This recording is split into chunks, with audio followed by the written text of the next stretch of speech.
Hi hello welcome to Godas world. So కమ్మని pasta ఎలా తయారు చేయాలో మనం ఈరోజు తెలిసేసుకుందాము.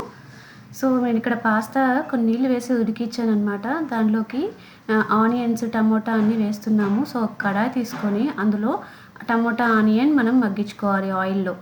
సో ఇలా మగ్గించిన తర్వాత బాగా మగ్గాలి ఇవి. సో వీటిలోకి ఈ కారం, ఉప్పు అవి చూపిస్తాను. సో కారం, ఉప్పు, గరం మసాలా, ధనియా పౌడర్ అండ్ జీలకర్ర పొడి. సో ఈ మూడు ఇవన్నీ మనం దీనిలోకి యాడ్ చేసుకోవాలన్నమాట.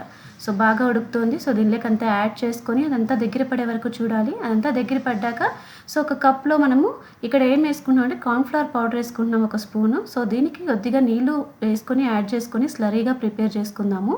ఈ స్లరీగా ప్రిపేర్ చేసుకున్నది మనం ఇందాక చూపించిన మిశ్రమంలో మనం యాడ్ చేయాలన్నమాట. సో దీనిలోకి యాడ్ చేసేసాము. యాడ్ చేసిన తర్వాత లైట్గా కానీ కలుపుకోవాలి. అప్పుడు అది మనకి సాస్ ఏవి లేకుండా మనకు ఒక సాసీగా ఉండేటట్టుగా అది తయారవుతుందన్నమాట. చూడండి, మీరు చూస్తుంటే సాసీగా తయారవుతుందన్నమాట మనకు లిక్విడ్ మొత్తం.